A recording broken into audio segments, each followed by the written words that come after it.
بسم اللہ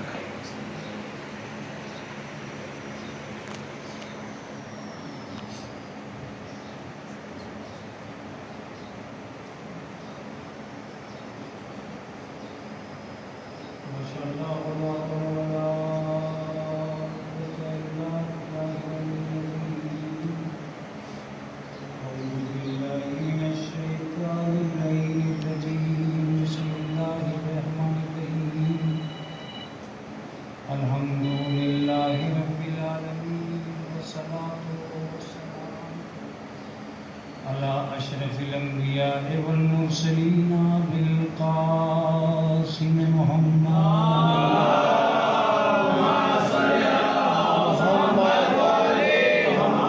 الصلاة والسلام على أهل بيته الطيبين الطاهرين المعصومين المظلومين المنتجبين المنتخبين أما بعد فقد قال الله تعالى وتبارك في كتابه المحكم وخطابه المتقن وقوله أحسن بسم الله الرحمن الرحيم قل لا أسألكم عليه أجرا إلا المودة في القربى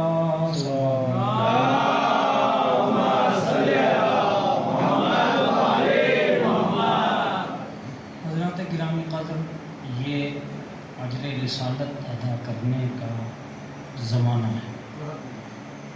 عزاداری اصل میں امام حسین علیہ السلام سے محبت اور ان سے مودت رسول اسلام کے اس فرمان مقدس کے تحت ہے، یا قرآن مجید کی اس آیت کے ذیل میں ہے کہ قرآن نے ارشاد فرمایا کہ میرے حبیب ان سے یہ کہہ دو کہ میں اجر رسالت کے طور پر کچھ نہیں چاہتا سوائے اس کے کہ میرے قرابت داروں سے مودت اختیار کی جائے۔ تو ظاہر سی بات ہے، دو چیزیں ایک بہت زیادہ ضروری ہیں، اور وہ یہ ہیں کہ اظہار مودت کے راستے کیا ہیں، کیسے اظہار مودت کریں۔ تو جو راستے اظہار مودت کے آتے چلے جاتے ہیں، ان راستوں میں سے ایک راستہ یہ ہے کہ ان کے اوپر خرچ کیا جائے، ان کے اوپر مال کے ذریعے، اعمال کے ذریعے، جسم کے ذریعے، علم کے ذریعے، قدم کے ذریعے، حشم کے ذریعے ان کے اوپر قربان ہوا جائے، فدا ہوا جائے۔ اپنی کسی چیز کو عزیز نہ رکھا جائے، انہی کو عزیز رکھا جائے۔ تو اظہار مودت کے بہت سارے راستے، ان راستوں میں سے ایک راستہ عزاداری ہے۔ عزاداری جس کی محبت میں ایک خطیب منبر تک آتا ہے، ایک سامع فرش عزا تک آتا ہے۔ ظاہر سی بات ہے، آپ اپنے گھروں کو چھوڑ کر یہاں کسی لالچ، کسی حرص، کسی طمع یا کسی کے دباؤ میں نہیں آئے، آپ محبت حسین میں آئے ہیں، اور یہی محبت حسین اجر رسالت ہے، اور یہی اجر رسالت واجب ہے، اور یہی وجوب شریعت کا سبب ہے۔ یہ ساری چیزیں جب مل جاتی ہیں تب جا کے ایک مجلس عالمی وجود میں آتی ہے۔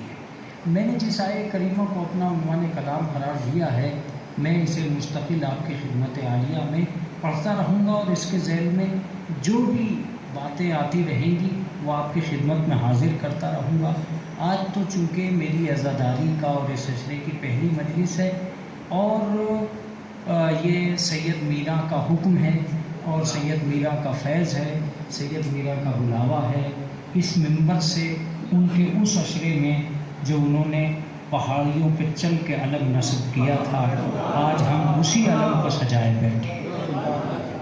آج ہمارا مقدر ہے کہ جو سید نے امام باڑہ بنایا تھا، آج اس امام باڑے میں ہم اطمینان سے بیٹھے ہیں۔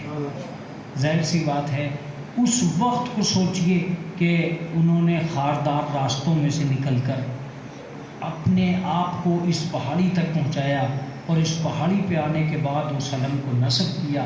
اور میں سمجھتا ہوں کہ وہ علم نصب نہیں کر رہے تھے، وہ بنیادی عزاداری کی بنیاد ڈال رہے تھے، وہ امام حسین علیہ السلام کے چاہنے والوں کو آباد کر رہے تھے۔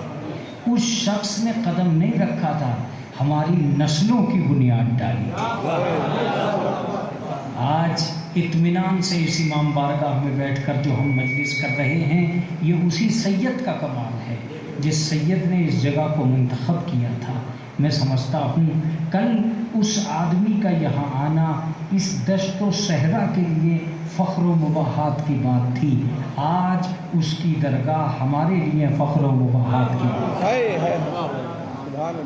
کون جانتا تھا کہاں کیا ہوتا ہے؟ کوئی نہیں جانتا، لیکن عزیزان گرامی یہ باتیں آتی رہیں گی، اور ہم اور آپ دونوں اس مرتبہ کیا ہر مرتبہ اس عشرے میں جو میرا صاحب کی طرف سے ہوتا ہے، ہم دونوں ہی ان کے مہمان ہوتے ہیں۔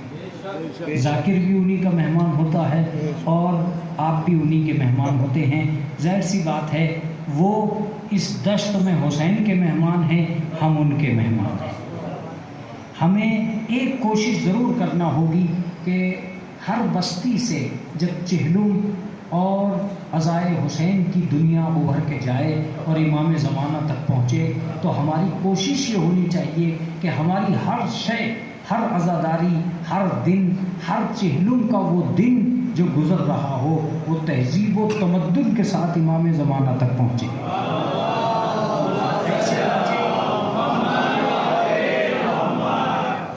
وہ ہماری جماعت کی ترجمانی کر رہا ہو، وہ تارا گڑھ کے شیعوں کی ترجمانی کر رہا ہو، وہ تارا گڑھ کی تہذیب کی ترجمانی کر رہا ہو۔ اگر امام زمانہ کے قریب وہ پہنچے گا تب ہمیں یہ اندازہ ہوگا کہ ہم نے کیا بھیجا ہے۔ عزیزان گرامی، ہم ان مجلسوں کو، اس چہلم کو یہ سوچ کر آج شروع کریں کہ جتنی طاقت ہوگی ہم لگائیں گے اور اسے اپنی تہذیب کے دائرے سے باہر نہیں جانے دیں گے، اپنی نسلوں کو عزاداری کے ذریعے سے افتخار حاصل کریں گے، اور ہم یہ کوشش کریں گے کہ بزرگ ہوں، جوان ہوں، سب ہوں، ہم یہ سوچ کر چہلم کریں کہ ساری دنیا سے اچھا چہلم ہم کر رہے ہیں، ساری دنیا سے اچھا چہلم ہم کر رہے ہیں، یہ سوچ کر کریں۔ اس لیے کہ میں کبھی کبھی کہتا ہوں کہ اپنی پوری طاقت لگا دینے کا نام عزاداری ہے، پوری طاقت لگا دینے کا نام عزاداری ہے۔ یہی وجہ ہے کہ جہاں صرف 4 افراد ہوتے ہیں وہ بھی یہی کہتے ہوئے دکھائی دیتے ہیں کہ ہم سے اچھا محرم کہیں نہیں ہوا، ہم سے اچھی عزاداری کہیں نہیں ہوئی۔ وجہ یہ ہوتی ہے کہ جب وہ اپنی پوری طاقت لگا دیتے ہیں، اب چاہے 4000 ہوں وہ بھی پوری طاقت لگاتے ہیں، چاہے 4 ہوں وہ بھی پوری طاقت لگاتے ہیں۔ یہ اور بات ہے کہ امام حسین کسی کو بھی محروم نہیں ہونے دیتے، جس جگہ صرف 4 گھر ہوتے ہیں ان کے جلوس میں بھی 1000 آدمی ہوتے ہیں، تاکہ ان کو احساس کمتری نہ ہو جائے۔ جسے احساس کمتری نہ ہونے دے اس قوم کو شیعہ کہتے ہیں، اس قوم کو نسل حسین کہتے ہیں، اس کو مودت کا چراغ کہتے ہیں، اسی کو محبت کا چراغ کہتے ہیں۔ چلیے میں آج کی اس آیہ کریمہ کے ذریعے سے، اپنی تمام تر باتوں کے ذریعے سے صرف اور صرف ایک چیز کی طرف جاؤں گا، اور وہ ایک چھوٹی سی بات ہے، اور ہو سکتا ہے کہ بہت لانگ ٹائم تک بھی وہ چھائی رہے ہمارے اور آپ کے اس موضوعات پر۔ سب سے پہلی بات کہ ہم جب مجلس میں آتے ہیں تو کیوں آتے ہیں؟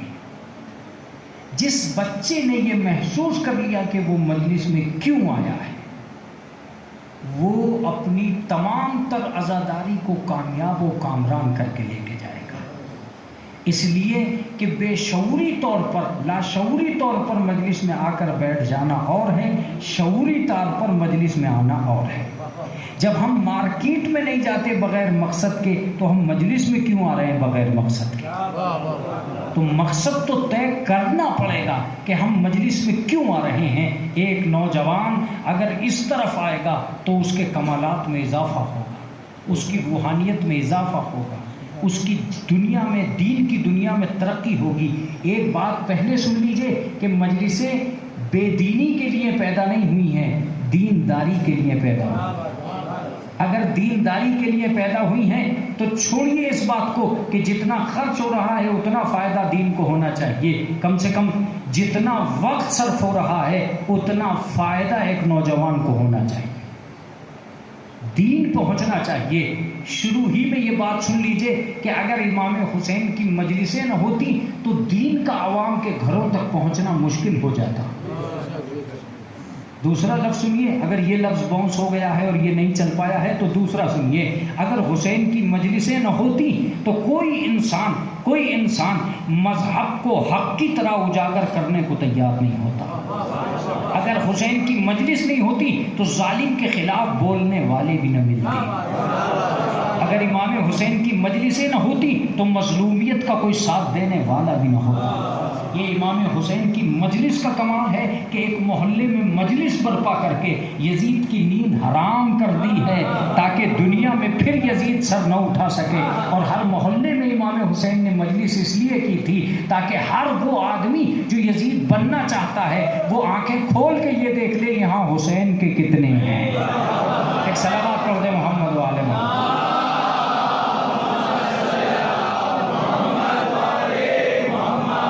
اس کا مطلب یہ ہے کہ امام حسین علیہ السلام کی مجلس کا ایک فائدہ یہ بھی ہے کہ یزیدیت پنپنے نہ پائے، یزیدیت سر نہ اٹھانے پائے، یزیدیت کو موقع نہ مل جائے۔ یہی وجہ ہے جو یزیدیوں کو دور رکھنا چاہتے ہیں وہ اپنے ہر مکان پر علم نصب کر دیتے ہیں تاکہ دنیا کو پتہ چل جائے یہاں حسین رہتے ہیں، یہاں یزید کا کوئی کام نہیں ہے۔ عزیزان گرامی، ہم اپنی مجلسوں سے کیا فائدہ اٹھا سکتے ہیں، کیا فائدہ نہیں اٹھا سکتے ہیں، اس کو میں اپنے نوجوان کو باقاعدہ سنانا چاہتا ہوں۔ باقاعدہ سے میری مراد یہ ہے کہ ہو سکتا ہے کہ وہ نوجوان یہ کہتے کہ مولانا ہم تو ہمیشہ مجلسوں میں رہتے چلے آئے ہیں، مجلسیں کرتے چلے آئے ہیں، اب ہمارے اندر کیا کمی رہ گئی۔ میں وہیں سے شروع کرتا ہوں جہاں سے یہ سوچ پیدا ہوئی ہے کہ نہیں، اگر مجلسوں کا کل کا فائدہ مکمل زندگی کو مل گیا تھا تو کل جو مجلس ہو رہی تھی اس کے بعد کسی مجلس کی ضرورت نہیں ہونی چاہیے۔ جب ایک بچے نے انٹر کر لیا تو کیا دوبارہ ہائی اسکول کرے گا؟ اس کا مطلب یہ کہ وہ ہائی اسکول کر چکا ہے تبھی تو اس نے انٹر کیا ہے۔ اگر زندگی کامیاب ہو چکی ہے تو اب اس دوسری مجلس کی کیا ضرورت ہے؟ اس کا مطلب یہ ہے کہ ہر دن کو ایک مجلس کی ضرورت ہے، اسی لیے تو دوسری مجلس ہوئی ہے۔ کل کی مجلس کل کی ضرورت تھی، آج کی مجلس آج کی ضرورت ہے۔ اب آپ کہیں گے کہ مولانا کل میں اور آج میں کیا فرق ہو گیا؟ ہو سکتا ہے کہ میں کبھی بیان کر دوں، اپنے بیان میں میرے ڈھونڈتے رہیے گا کہ کہاں کیا ضرورت پڑ گئی، لیکن میں اپنے بچے سے یہ کہتا ہوں کہ کبھی تم نے غور کیا ہے کہ کون سی وہ شے ہے جو واقعی مجلس کو مجلس بناتی ہے؟ کہا مولانا کون سی شے ہے؟ سنیں اور غور سے سنیں، متوجہ ہو کر سنیں، میرے بزرگ مجھے دعا دیں اور میرے نوجوان جو مجھ سے امید رکھتے ہیں وہ لفظ سنیں۔ اعلان ہوا تھا مومنین سے گزارش ہے کہ وہ مجلسوں میں شریک ہوں، انہیں ثواب دارین ملے گا۔ یہی اعلان ہوا تھا۔ اگر یہ اعلان ہوا تھا کہ مجلسوں میں شریک ہوں انہیں ثواب دارین ملے گا تو اس کا مطلب یہ ہے کہ جب کل ثواب دارین مل چکا تھا تو آج کیا کرنے آئے؟ آج کیا کرنے آئے؟ اس کا مطلب یہ کہ ہم ثواب دارین کی صحیح تفسیر نہیں بیان کر پا رہے ہیں جس کی وجہ سے ہم یہ سوچ رہے ہیں۔ دوسری بات یہ ہے کہ مجلسوں سے کچھ نہ کچھ ملتا ہے، اگر نہ ملتا ہوتا تو یہ ثواب دارین کی بات ہی نہ ہوتی۔ ثواب دارین ملے گا، جو ملے گا وہ ثواب ہوگا۔ اب معاف کیجیے گا، اس کا مطلب یہ کہ کبھی ہماری مجلسوں سے یہ اعلان نہیں ہوا کہ مجلس میں شریک ہو جائیے تبرک ملے گا۔ اس کا مطلب یہ کہ ہم تبرک کو مجلس کی معیار مان کر نہیں بانٹتے ہیں۔ تبرک اپنوں کے لیے نہیں بانٹا جاتا، ہمیشہ غیروں کے لیے بانٹا گیا ہے۔ تبرک تو بانٹا ہی غیروں کے لیے گیا تھا. اب کیوں بانٹا گیا تھا یہ مجھ سے مت پوچھیے. میں تو ایک لفظ کہتا ہوں اور میں سمجھتا ہوں درگاہ پہ رہنے والے نوجوان اور درگاہ پہ ہونے والے نوجوانوں کے لیے اس سے اچھا لفظ ہو بھی نہیں سکتا. تبرک تو صرف اس لیے بانٹا گیا تھا کہ دنیا کو ہم یقین دلا دیں کہ در حسین سے کوئی خالی ہاتھ نہیں جاتا.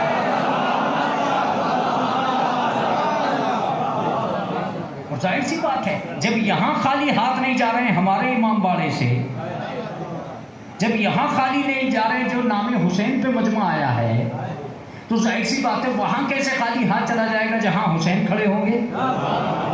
اس کا مطلب یہ کہ جب حسین نام پر یہاں اتنا دے رہے ہیں تو محشر میں کتنا دیں گے جہاں خود حسین بانٹ رہے ہوں گے.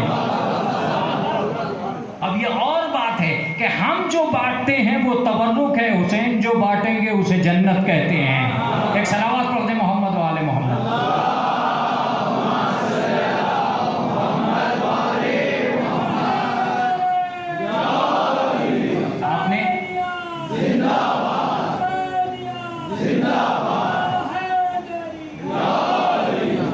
آپ نے محسوس کیا تو ثواب دارین ملے گا. میں اس کی تفسیر بھی کروں گا لیکن میں اس کی تفسیر سے پہلے چند لفظ ضرور کہنا چاہتا ہوں. اگر میرا نوجوان متوجہ ہو گیا تو میری اپنی محنت, ایک طالب علم کی محنت آباد ہو جائے گی. متوجہ رہیے گا تب جا کے بات بنے گی. سب سے پہلا لفظ آیا مومنین سے گزارش. کیا بات ہے, کیا بات ہے بابا. اس کا مطلب یہ کہ مجلس میں آنے کے لیے بھی بہت ضروری ہے کہ بندہ مومن ہو. اب آپ یہ کہہ سکتے ہیں کہ مولانا آپ یہ کیوں کہہ رہے ہو, مومن ہو, کافر بھی آ سکتا ہے, کوئی بھی آ سکتا ہے, معاف کیجیے گا آ سکتا ہے, مگر آنے کے بعد اگر ثواب دارین کی بات کرے گا تو نہیں ملے گی. ثواب دارین اسے ملے گا جو مومن ہو کر آئے گا. متوجہ رہیے گا. یہ بات آپ نے کہی کیوں؟ یہ بات آپ کی چونکہ مجلسوں کی مخالف سمت میں جا رہی ہے اس لیے آپ مجھ سے یہ سوال کر رہے ہو کہ یہ بات کہیں کیوں کہ مومن ہی آئے گا. کوئی بھی آ سکتا ہے, ٹھیک ہے جی, مجلس ہے, آزاد ہے, کوئی بھی آ سکتا ہے, مگر عبارت جو ہے وہ ثواب دارین تک پہنچے گی. دیکھیے جب تک آپ کسی زمین میں بیج نہیں بو سکتے, جب تک وہ اس لائق نہ ہو کہ اس میں بیج اگایا جا سکے, بنجر زمین میں آپ کھیتی نہیں کر سکتے. اس کا مطلب یہ ہے کہ کھیتی کرنے کے لیے آپ کو بہت ضروری ہے کہ پہلے زمین تیار کیجئے. مجلس حسین کے فائدے کے لیے ایمان ایک زمین ہے. ابھی میرا بچہ نہیں سمجھا ہے, اس کو بالکل کلیئر کر کے سمجھاؤں گا. الف لام میم ذالک الکتاب لا ریب فیہ ھدی للمتقین. الف لام کا کوئی ترجمہ نہیں کر سکا, لا ریب فیہ اس میں کوئی شک نہیں ہے, ذالک الکتاب یہ وہ کتاب ہے جس میں کوئی شک نہیں ہے, ھدی للمتقین یہ متقین کے لیے ہدایت ہے. اس کا مطلب یہ کہ آپ کہیے کہ قرآن کافرین کے لیے ہدایت نہیں ہے, مومن متقین ہی کے لیے ہدایت ہے. نہیں, قرآن اسے ہدایت کرتا ہے جس کے دل میں تقویٰ ہو. مجلس اسے فائدہ دیتی ہے جس کے دل میں ایمان ہو. صلوات پڑھتے محمد والے محمد.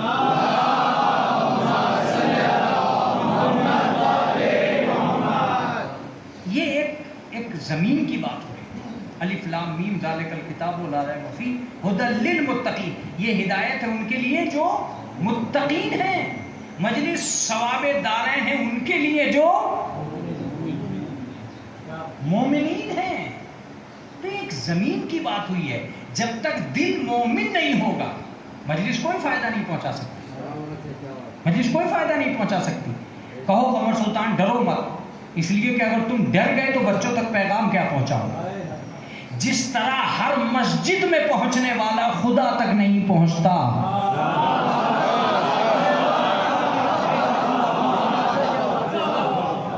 اس طرح ہر مجلس میں پہنچنے والا حسین تک نہیں پہنچتا.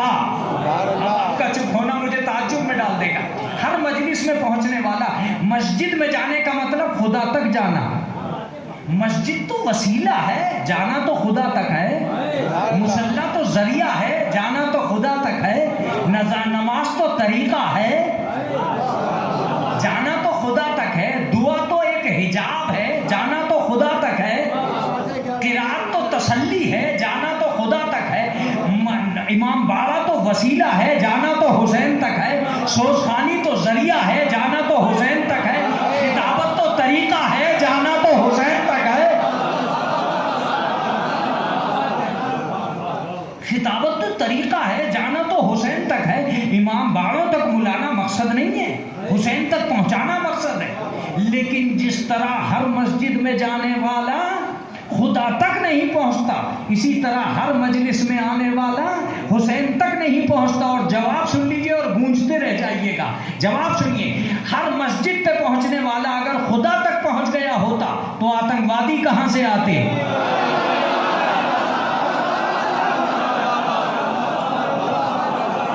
مسجد تک پہنچنے والا اگر خدا تک پہنچ گیا ہوتا تو آتنکوادی کہاں سے آتے؟ اور اگر ہر مجلس تک پہنچنے والا حسین تک پہنچ گیا ہوتا تو فسادی کہاں سے آتے؟ نوحے پہ جھگڑا، سوزخانی پہ جھگڑا، مجلس پہ جھگڑا، چندے پہ جھگڑا، انجمن پہ جھگڑا، مرثیے پہ جھگڑا، تم فساد کرنے آئے ہو کہ اتحاد کرنے آئے ہو؟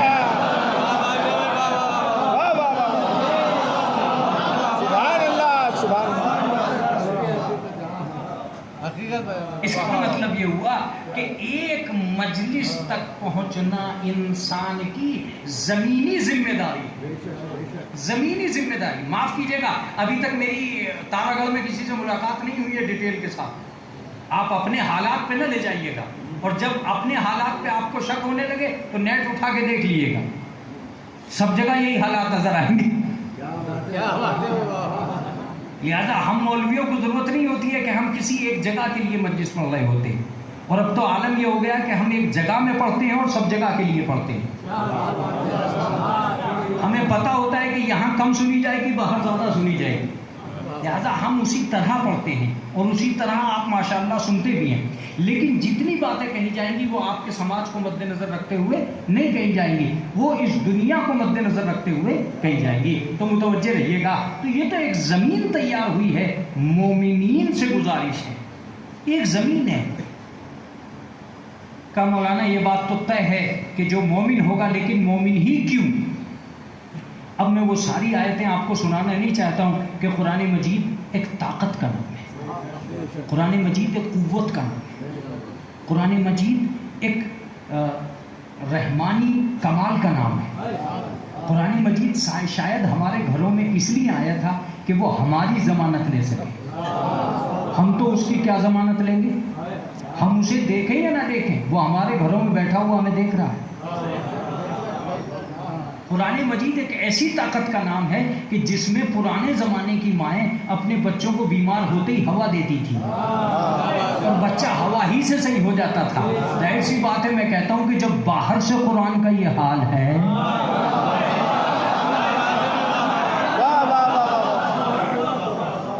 تو یہ قرآن اگر اندر چلا گیا ہے، آپ نے دیکھا ہوگا تعویذ گنڈے کرنے والے لوگوں کو کہ تعویذ گنڈے کرنے والوں نے ایک کاغذ لکھا اور کاغذ لکھنے کے بعد میں جلدی سے اسے لپیٹا، اوہو ان کی پھونک میں اتنی طاقت، اتنی قوت، اتنی پاور، کہ نہیں صاحب ہم نے فلاں سورہ پڑھا تھا۔ ارے ذرا سوچئے تو صحیح، سوچئے تو صحیح، جو آدمی ایک سورہ پڑھ کے ایک کاغذ پہ لگا دے اور وہ کاغذ جہاں تک چلا جائے، جب اس میں طاقت آ جاتی ہے تو جس بندے میں قرآن ہو وہ جہاں تک چلا جائے، وہ جہاں تک چلا جائے۔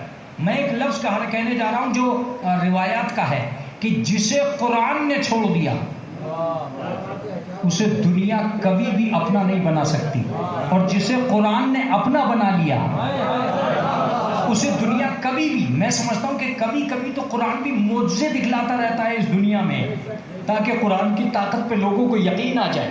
سارے لوگ قرآن پڑھتے رہے اور قرآن کی گاتے رہے، ایک آدمی ان صدیوں میں ایسا بھی پیدا ہوا جس نے قرآن سے ٹکر لے لی، جیسے ہی قرآن سے اس نے ٹکر لی قرآن نے اس کو چمتکار بنا دیا۔ متوجہ رہیے گا، اب جملہ گونجنے کے لیے سنتے رہیے۔ وہ چلا تھا قرآن سے آیتیں نکالنے، قرآن نے اسے قوم سے ہی نکال دیا۔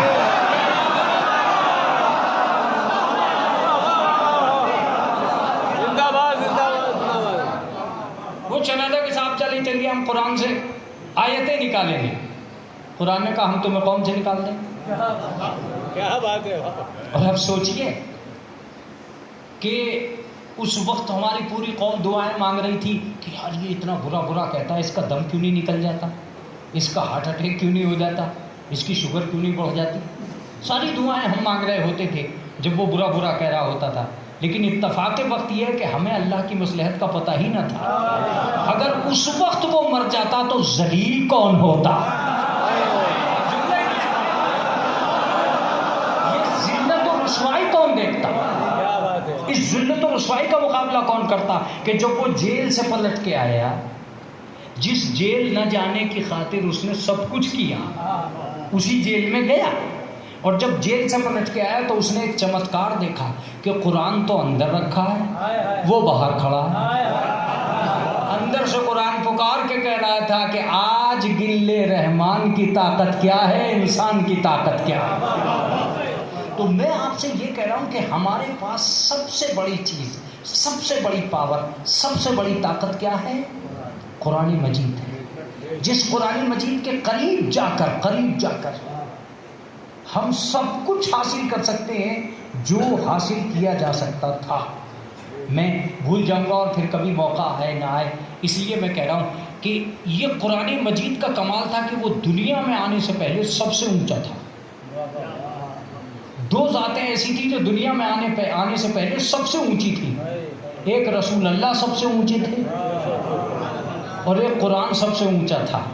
توجہ دیجیے گا، قرآن لوح محفوظ میں تھا، رسول اللہ عالم نور میں تھے. ظاہر سی بات ہے ان سے پہلے کوئی نہیں تھا، قرآن سے پہلے کوئی نہیں تھا. دیکھیے قرآن سے پہلے کوئی کتاب نہیں تھی، رسول اللہ سے پہلے کوئی ذات نہیں تھی. ان دونوں سے اللہ نے کہا کہ تمہیں انسانوں کی ہدایت کرنا ہے، اس لیے نیچے جانا پڑے گا. اس کا مطلب یہ ہے کہ یہ اپنی فضیلت کی خاطر زمین پہ نہیں آئے، انسانوں کی ہدایت کی خاطر زمین پہ آئے. تو ہے کیا خوبصورت جملہ آ گیا ہے. یہ انسانوں کی، یہ ہماری ضرورت کے لیے زمین پہ آئے ہیں، اپنی بلندیوں کے لیے نہیں. یہ بلندیوں سے آئے ہیں، ہم بلندیوں پہ جائیں گے. ہم میں اور ان میں یہی فرق ہے. جب یہ دونوں کے دونوں آنے لگے تو انہوں نے کہا کہ پروردگار عالم یہ تو ہم سے آنکھیں بھی نہیں ملا پائیں گے، یہ ہدایت کیا حاصل کریں گے؟ اگر ہم ایسے ہی چلے گئے جیسے ہیں یہ تو ہمیں دیکھ بھی نہیں پائیں گے. لہذا ہماری حیت کو بدل دے. رسول نے لباس بشر پہنا تاکہ ہدایت ہو سکے، آنکھوں پہ آیا تاکہ تلاوت ہو سکے.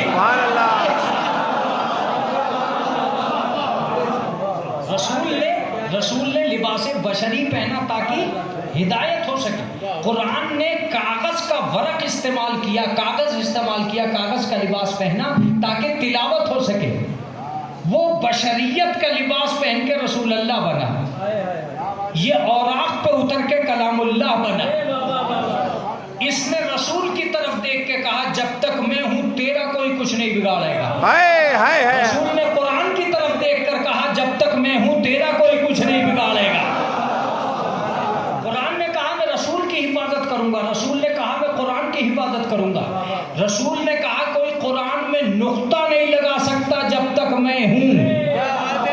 قرآن نے کہا تم میں کوئی عیب نہیں نکال سکتا جب تک میں ہوں.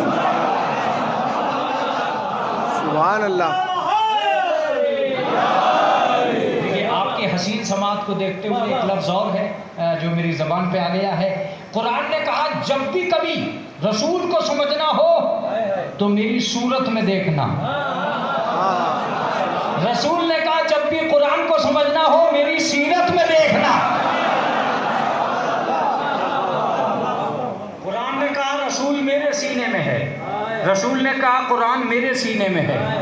اب کوئی عیب نہیں نکال سکتا. میں نے کہا یہ تو لوگ نکال گئے ہیں، رسول اللہ کو تو اپنا جیسا بنا گئے لوگ، اپنی صورت پہ بنا گئے لوگ، اس کی شکل دیکھ دیکھ کر کبھی نہیں. جھوٹے واقع ہو جائیں گے وہ. جب میں قرآن ہوں تو میں اپنے رسول کی ضمانت خود لے کے آیا ہوں. یہ کیا کریں گے؟ میں نے کہا بتا تو دیا انہوں نے کہ ہم جیسا ہے. کہا غلط سوچ رہے ہو. جب میں کتاب ہو کر کتابوں کی بھیڑ میں گیا اور میں کتابوں جیسا نہ ہو سکا،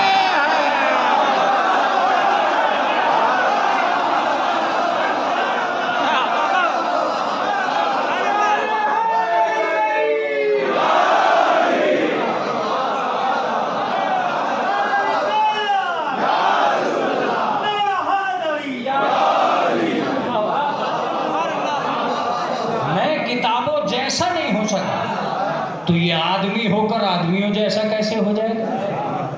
میرا کوئی حرف کسی کے حرف سے نہیں ملا، میرا کوئی لفظ کسی کے لفظ سے نہیں ملا. میں تمہارے گھروں میں رہا اور تمہاری طاقت بن کے رہا، میں تمہارے اندر رہا اور تمہاری طاقت سے باہر رہا. ہر رمضان میں تم نے 30 ہی پارے پڑھے، کبھی 40 نہ بنا سکے، سبحان اللہ. کبھی تم نے 32 نہیں بنایا.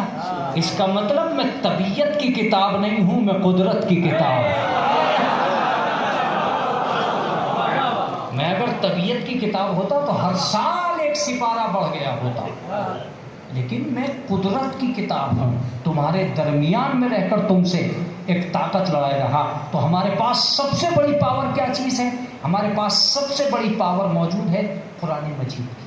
چنانچہ یہ روایتوں کے اندر موجود ہے کہ جو آدمی یہ چاہتا ہے کہ زمین پہ اس کے گھر کو ایسے دیکھا جائے جیسے آسمان پہ تاروں کو دیکھا جاتا ہے، تو اسے چاہیے کہ وہ تلاوت قرآن کرے، وہ تلاوت قرآن کرے.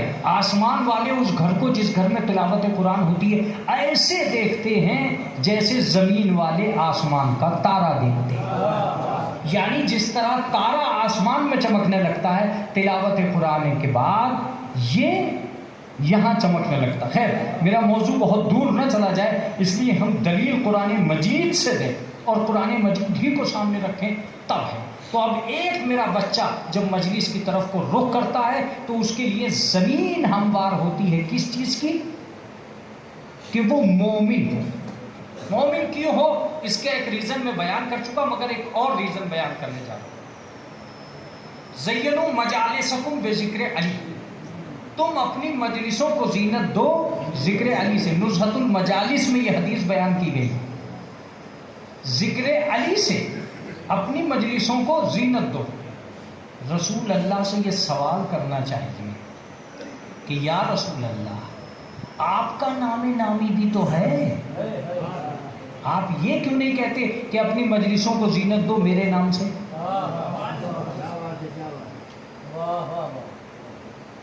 کہا میں نے ہر دور کے دشمن سے مجلس کو بچایا ہے. میری ذات کو لے کر بھی میں نے سارے دشمن ہٹا دیے، مگر ایک دشمن ایسا تھا جو کبھی نہیں ہٹا.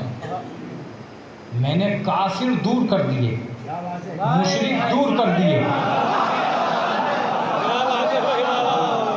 ایسی بات ہے، کافر کا داخلہ نہیں ہو سکتا. مشرک دور ہو گئے، یہودی دور ہو گئے، مجوسی دور ہو گئے. رسول کے ہوتے ہوئے کوئی مجوسی شریک نہیں ہو سکتا. رسول جہاں ہوں گے وہاں یہودی مشرک کافر نہیں آ سکتے. لیکن ایک دشمن وہ تھا جو میرے پاس ہمیشہ بیٹھا رہا اور اس دشمن کا نام منافق تھا.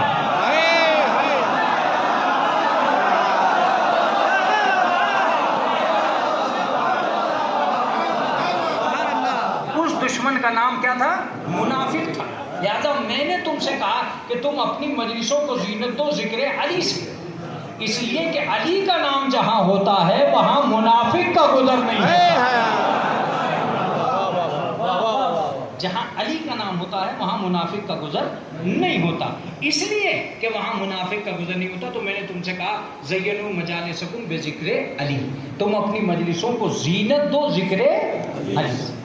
پہلی بات تو یہ کہ آپ صرف اتنا کہہ دیتے کہ تم مجلسیں کرو ذکر علی سے. یہ زینت کا لفظ کیوں آیا؟ اس کا مطلب یہ کہ رسول یہ بھی کہنا چاہتے تھے کہ جہاں ذکر علی نہیں ہوتا وہاں زینت نہیں ہوتی. اب میں اس کو بدل رہا ہوں، جہاں علی نہیں ہوتے وہاں زینت نہیں ہوتی، جہاں علی ہوتے ہیں وہیں زینت ہوتی ہے. تو جس قوم میں علی نہیں ہے اس میں زینت نہیں ہے. جس دل میں علی نہیں ہے اس میں زینت نہیں ہے. جس عقیدے میں علی نہیں ہے، جس تاریخ میں علی نہیں ہے، جس کتاب میں علی نہیں ہے اس میں کوئی زینت نہیں ہے. اگر زینت پیدا کرنی ہے تو اس میں لفظ علی کو لانا ہوگا. جہاں جہاں علی ہوتے ہیں وہیں زینت ہوتی ہے۔ رسول اللہ نے جیسے ہی یہ کہا ہمیں پتہ چل گیا کہ صاحب ذکر علی سے زینت ملتی ہے۔ ہم جائیں مجلسوں میں کس لیے جائیں؟ تاکہ ہمیں زینت حاصل ہو جائے۔ جلدی جلدی 2 باتیں سنیے اور بہت قیمتی باتیں سنیے، اس کے بعد بات تمام۔ اعلان ہوا پوسٹر پہ کہ مجالس میں شریک ہوں ثواب دارین ملے۔ کن سے گزارش کی؟ مومنین سے۔ ان سے کبھی کہیے کہ تم یہ بھی گزارش کر دیا کرو، کوئی اور نام لے دیا کرو مومنین کے علاوہ۔ ہر مائک سے یہی اعلان ہو رہا مومنین سے گزارش، مومنین سے گزارش، مومنین سے گزارش۔ میری سمجھ میں نہیں آتا کہ امام حسین نے یہ لفظ رکھا کیوں کہ مومنین سے گزارش۔ وجہ یہ تھی کہ اب اگر آپ پہنچ گئے تو مزہ آئے گا، ورنہ تو ظاہر سی بات ہے نہ پہنچ پائے تو میں پھر کبھی کوشش کروں گا۔ وجہ اس کی یہ ہے کہ ہمارے نامہ اعمال، ہمارے کارنامے اس لائق رہ ہی نہیں گئے تھے کہ ہمارے ہمارا سگا بھیا بھی کوئی مومن کہہ کے پکار لے۔ آپس میں ہم ایک دوسرے سے اتنا دور ہو گئے تھے کہ اب ہمیں کوئی مومن کہنے کو بھی تیار نہیں تھا۔ حسین نے کہا تو صحیح، جہاں بستیوں میں حالات یہ ہو گئے ہیں کہ ایک دوسرے کو مومن ماننے کے لیے تیار نہیں ہیں، وہاں میں مجلسوں سے اعلان کراؤں گا کہ مومنین سے گزارش ہے۔ اب مجلس کا وہ جملہ سنیے کہ جس پہ 1000 دولتیں نثار ہو سکتی ہیں اس جملے پر۔ اگر حسین کی مجلسیں نہ ہوتی تو پتہ ہی نہ چلتا کہ مومنین کی بستی کہاں ہے۔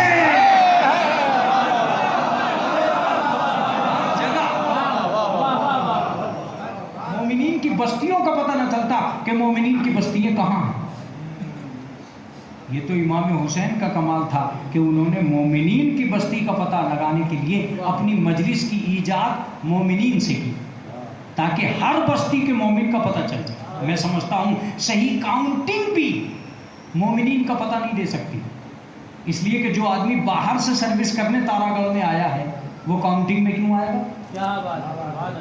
وہ تو یہاں کی بستی کی کاؤنٹنگ میں آئے گا ہی نہیں، مگر جو یہاں کی کاؤنٹنگ میں نہیں آئے گا وہ مجلس میں آئے گا۔ میں آج ایک لفظ کہنے جا رہا ہوں، اگر حسین کی مجلسیں نہ ہوتی تو کوئی پردیسی کسی دیش والوں سے ملتا ہی نہیں۔ امام حسین نے کہا کون سے سیکٹر میں کون آن کے بسا ہے، کل کون آیا ہے، پرسوں کون آیا تھا، یہ دیکھنا ہو تو محرم میں آ جانا۔ تمہیں وہ جو 1 سال پہلے آیا تھا وہ بھی مل جائے گا، جو 6 مہینے پہلے آیا تھا وہ بھی مل جائے گا، جو 10 مہینے پہلے وہ آیا تھا وہ بھی مل جائے گا۔ میں نے ان سے پوچھا کہ تم کہاں سے آ گئے؟ کہا ہم نے تو پوسٹر دیکھا تھا۔ عجیب بات ہے، جو قوم خالی نام پہ جمع ہو گئی جب محشر میں وہ حسین کو دیکھے گی،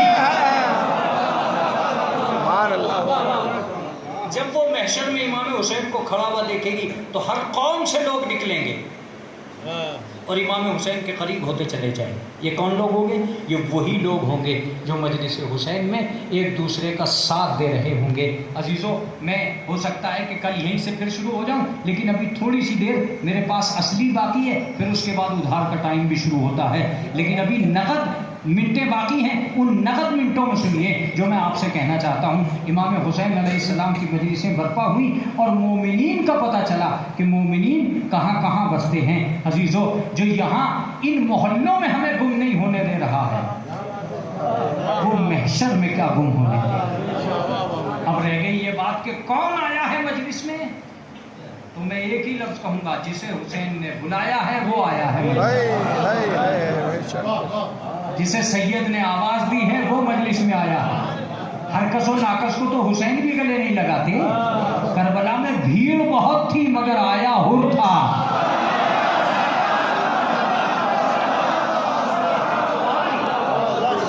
بہت بڑی بھیڑ تھی مگر ایک آیا، حر آیا، حر کا غلام آیا، حر کا بیٹا آیا۔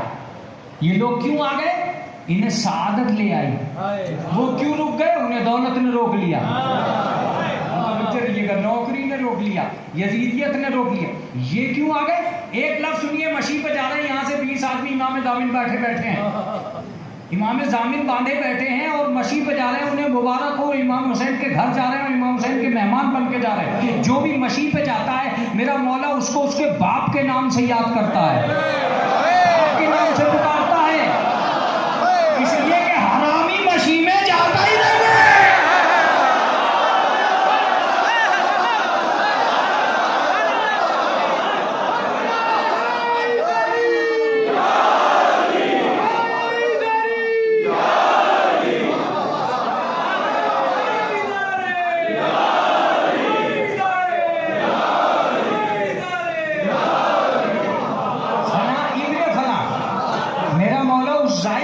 کربلا میں اترتے ہی فلاں ابن فلاں کہہ کے پکارتا ہے.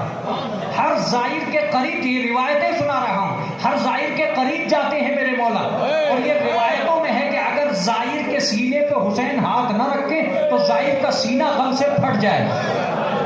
اس لیے جو زائر آ رہے ہیں، اب میرا جملہ سنیے اور یہ مجلس گونجتی رہ جانا چاہیے. آج مشی ہو یا مجلس، یہ دونوں یزید کی ہار کا اعلان ہے. آپ بیدار ہو جائیں گے جب میں جملہ کہوں گا. یہ دونوں یزید کی ہار کا اعلان ہے. آج حسین یزید سے کھڑے ہوئے یہ کہہ رہے ہیں کہ یزید کل تو نے پیسے بھیج بھیج کے اتنی فوج نہیں بلائی تھی جتنے آپ پیسے لگا کے میرے زفار آ رہے ہیں.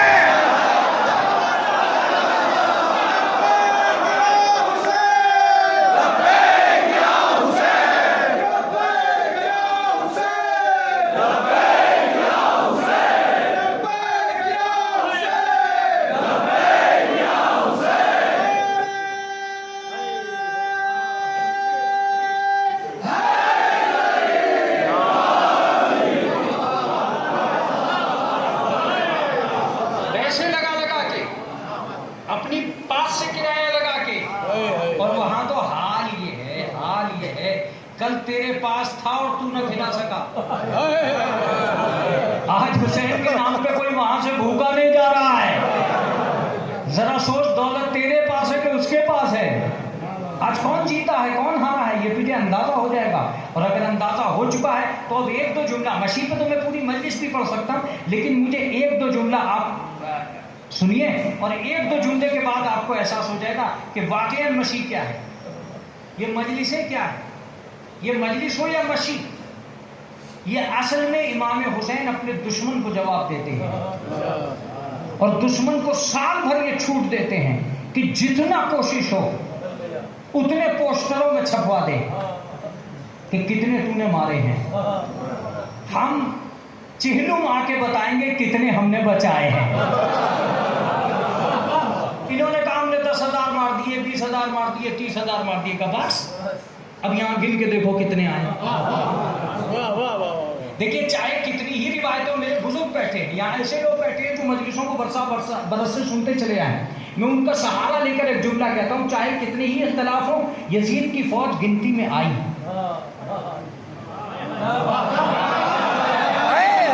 2 لاکھ تھی، 1 لاکھ تھی، 3 لاکھ تھی، 35,000 تھے، 50,000 تھے، 60,000 تھے، جتنے بھی تھے تاریخوں نے گن کے بتایا، چاہے اختلافی صحیح، مگر ابھی تک کسی چینل کی گنتی میں زوار نہیں آئے.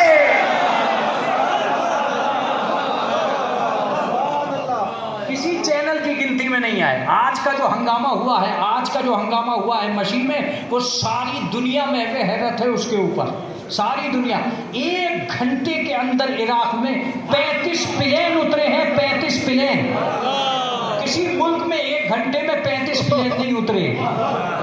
میں یہ کہتا ہوں کہ زندگی کے لیے دوڑ کرنے والے اور ہیں، زیارت کے لیے دوڑ کرنے والے اور. کیسا منظر، کیسی دنیا، کیسا نظارہ، سب کچھ بھول جاتا ہے آدمی. مشی میں جب چل رہا ہوتا ہے تو اسے لگتا ہے کہ دنیا ہی دوسری آ گئی ہے جب مشی میں چل رہا ہوتا ہے. بہرحال میں تو اس سال آپ کے اس وعدے کی وجہ سے چوک گیا، اور ایسا کہ محرم سے پہلے ہی مجھے گھیر لیا گیا تھا اس عشرے کے لیے. اور جب میں محرم پڑھ کے آیا تب مجھے محسوس ہوا کہ یار قمر سلطانی کیا ہو گیا. کاش یہ وعدہ نہ ہوا ہوتا، لیکن جب وعدہ ہو جاتا